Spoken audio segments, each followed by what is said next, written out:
So today I'm talking with Peter Davison, serial investor, entrepreneur, and founder of the Fishburners Incubator in Ultimo, Sydney. Welcome, Peter. G'day, mate. G'day, viewers. Yeah, viewers, listeners, same thing. Listeners. That's all right. Yeah. Okay. Now, Peter, one of your grander entrepreneurial achievements took place in the 1990s when you hit Silicon Valley as a freshly minted, shall we say, venture capitalist. Is it fair to say that you cut your entrepreneurial teeth as an investor rather than an entrepreneur? Yeah, that is very true. I didn't have any entrepreneurial experience. I was running a new program, a new division at Melbourne IT, but no, I learnt about entrepreneurship via the investor scene. That's very true. So just tell me the story. You land in Silicon Valley. You don't really know what you're doing. What was going through your mind? I see. My friend and I from university, we had this sort of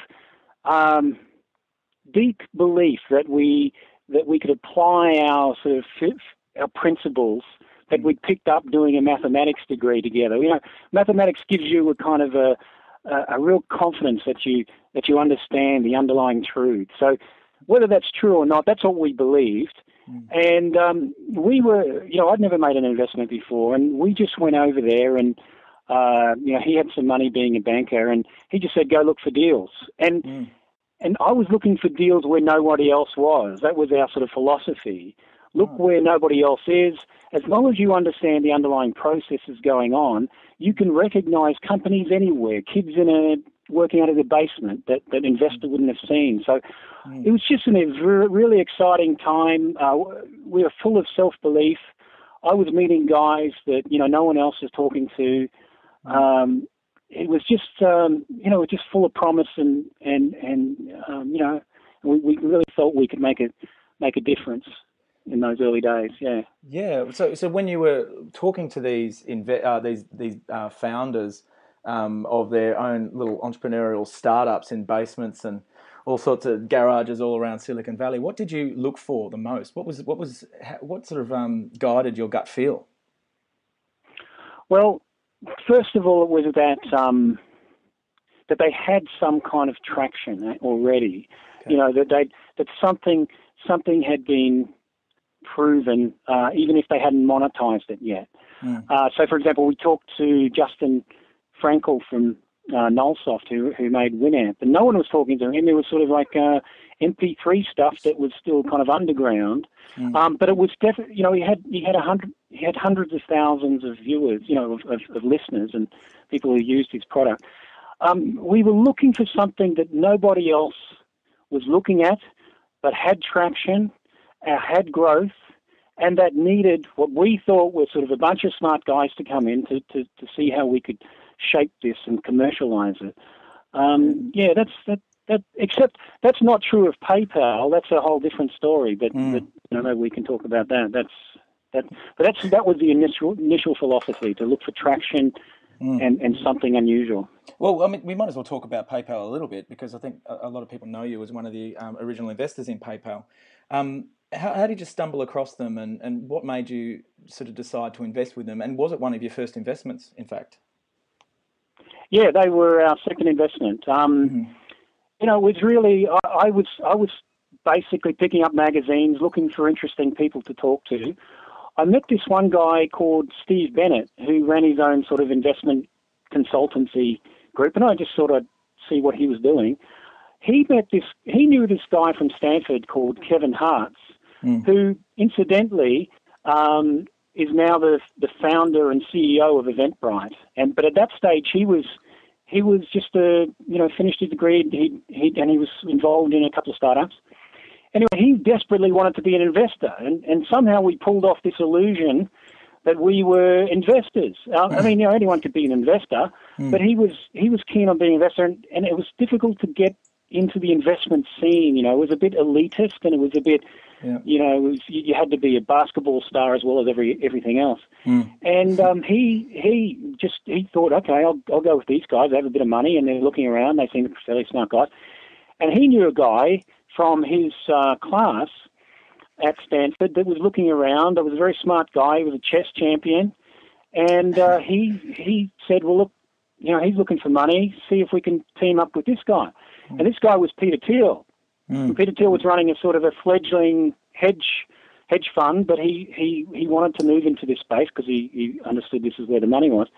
And we started talking to him. We automatically connected because we were both of a kind of we had that mathematics kind of, hardcore. There's an underlying reality here that we all need to understand and find out. So we sort of clicked, and he hadn't been around too many technology guys that thought about this in the commercial sense. He listened to us. He was looking for money. We were looking for deals. He seemed like a really smart guy. We thought as long as he listened to us, he'd go. We were arrogant enough to believe that he would go someplace, and that's where we took it. We gave him a little bit of money alongside a bunch of other people, and he took it from there. Yeah, so PayPal happens. You sort of start cutting your teeth. It's a pretty good deal. One of the first deals to have, I must say. But what brings you now to Australia? So what happens between PayPal and now? I suppose where's Peter Davison been in that time? What have you been doing?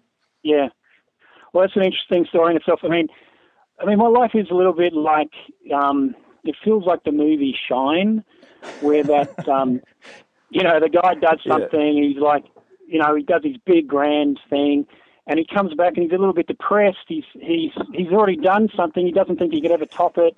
He comes back. He's wandering around the streets. I went back to Canberra. I set up my own internet business, and that did well as well. But I was, I was a bit depressed in Sydney. There's not a lot of things happening, at least at the grassroots level. So I sort of disappeared for a while. And then, for a few years, went to New Zealand, even further underground. And then I popped my head back up just by chance one night at this bar. And, I met some entrepreneurs. I met Mike Casey and the Grad Connect guys, and they had this cool new office that they wanted to grow just for entrepreneurs. And they wanted to make it non-profit and just be entrepreneurs for entrepreneurs, no investment. And so they asked me if I could help out, and I was looking for something to do with myself at that point, and we took it from there. And so what you're talking about here is Fishburners. You're leading into, is that right? Yeah. This is Fishburners. Yeah, fantastic. So sorry, go on. Yeah, no, it's so Mike and Dan, they had this very cool little office, really grungy office in the middle of the city. They rented out desks to entrepreneurs, really popular, had a really good feel about it, just all entrepreneurs helping each other. Yeah. And he said, well, look, let's find a bigger space. And, so somehow I got conned into that. And, we opened up a space in Ultimo and we just let the networks out. We had a pretty crappy website. There was no money spent on advertising. Yeah. And the whole place filled up in about 8 weeks. So It was, amazing ride, yeah. So where do you think entrepreneurship is in Australia today, as compared to, I suppose, how it was before you went over to Silicon Valley? Do you think the attitudes have changed? Yeah, it has. We are still, we've still got a long way to go to do anything like a Silicon Valley, but then so is pretty well anywhere else in the world. It's very, very sort of, mature scene over there with lots of different investors and lots of sort of serial entrepreneurs, and there's a culture of culture of acceptance of failure. Here we don't have that. But what you do have that's different is something that's very unique in the last 10 years. You have the capability. Anybody has the capability to reach a global market from their bedroom.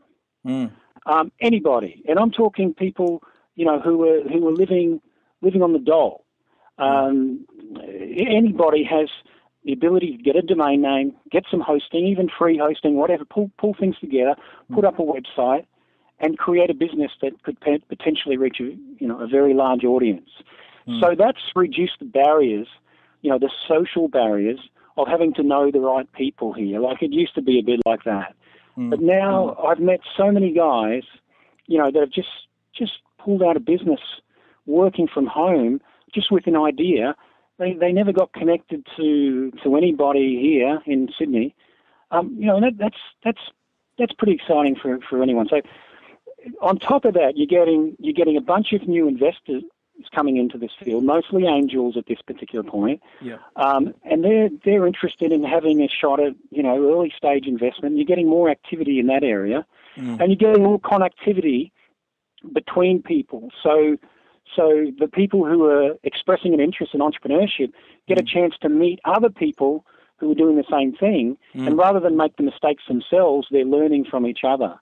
So, we got a long way to go, but there's a fundamental change.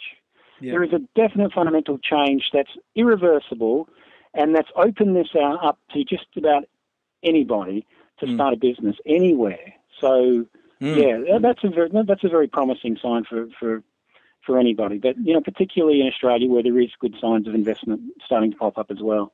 Yeah. Just talking about entrepreneurship more generally, and you touched on a few things there, but I noticed last year at SydStart, you made the observation that once the opportunity is there, I think you made this observation about Americans or the US in general, but you made the observation that once the opportunity is there, they become the entrepreneur. And I was just interested in what your views on entrepreneurship are. Do you think it's something that can be nurtured and mentored, or do you think it's something that it's kind of you either have it or you don't? Oh, I absolutely reject that you either have it or you don't. Absolutely reject.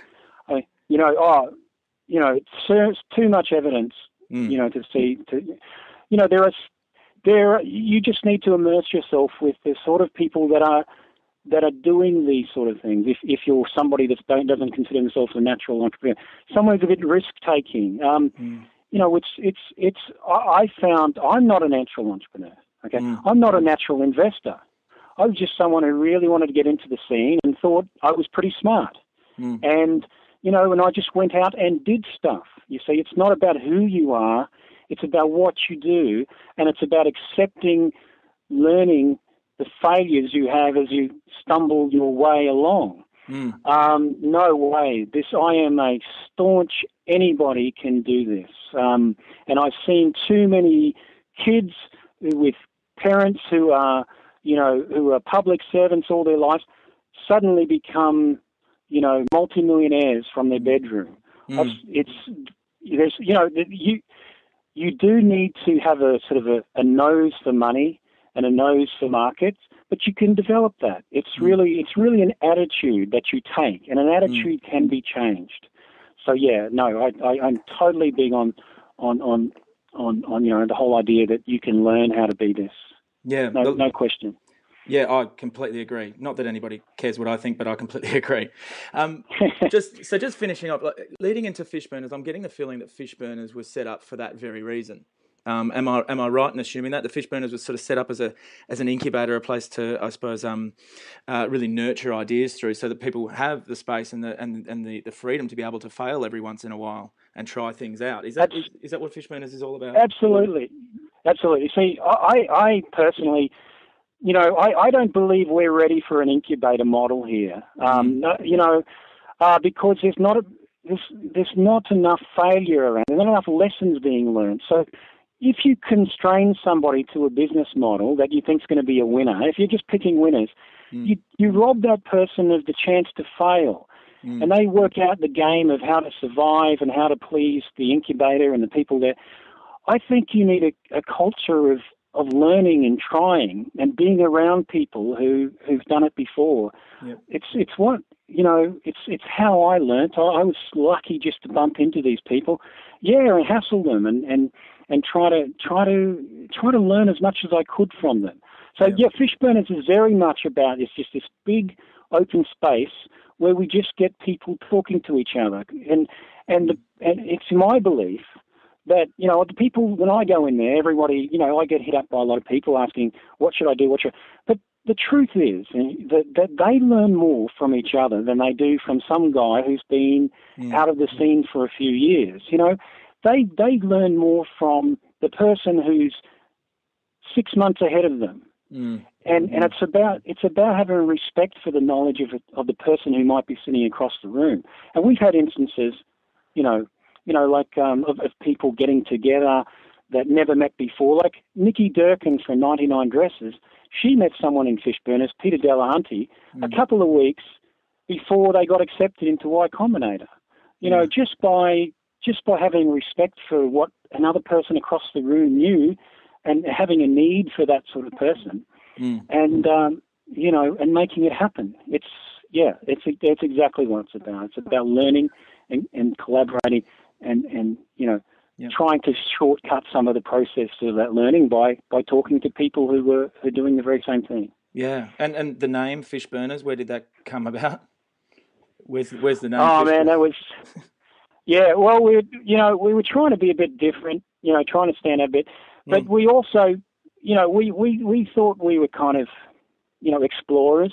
You know, we're opening this up to a whole bunch of people who just want to be explorers, and you know, the very first in the first fleet that landed on, you know, at Sydney Cove, had a supply ship that carried no convicts, but it was a supply ship for all of the new convict settlement, and it had, you know, what was required for the community to evolve, and that ship was called the Fishburn.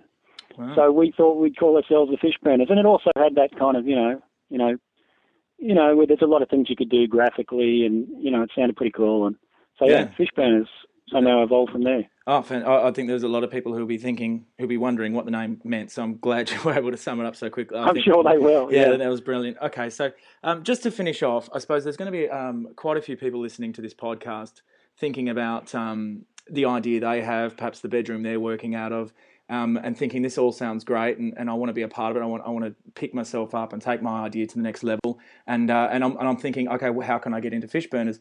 What advice do you have for those ideasmen, and I suppose how do they go about making their dream a reality? And I suppose, are there common characteristics to the businesses you take on at Fishburners? Well, there are. You know, basically we're looking for some sort of digital aspect. It doesn't mean you have to be a tech person. In fact, most of the people are probably not tech people, but they need to. They need to have an online presence, and you know, a lot of their business, their business should be enabled by their website to some extent. So because that gives us common ground, and there's a lot of people who could help them with that sort of business. They need to respect the value of communicating with people, not necessarily collaborating, but they need to sort of think, well, there could be a guy over there who knows exactly what I want, you know, and vice versa. There could be a guy over there could you know, you might have a background in, I don't know, in anything, accounting, marketing, finance, education, medical, you know, but there could be something that's of use to someone across the room. So basically, we've got this application form, and can I give the URL? Oh, yeah, please do. Okay, we set one up for Anthill because we're going to give a little bit of a discount for anybody who signs up. Good. It's via Anthill. It's fb-anthill.tk. So FB for Fishburners, -anthill.tk, and you'll see the sort of questions that we ask of people. As I say, we are a non-profit. Nobody makes any money out of this. It's just the community helping each other. So all the money goes back in. We're about half the price of the desks of any other venture that I've seen out there. It's just a great big community where we're you know, and that's what we're looking for. People who respect that community, people who can see the opportunity to learn, and people who want to contribute to the environment of helping. Oh, fantastic. And I'm sure we will we'll put that link underneath this podcast as well. Okay, well, thank you very much for your time, Peter, today. It's been a fascinating journey so far. And on behalf of the startup community in this country, I just want to thank you for, I suppose, playing your part and using your passion to help drive ideas within this country. And just wish you all the best with everything with Fishburners. And thanks again for your time today. Thanks very much, mate. Appreciate it. Thank you.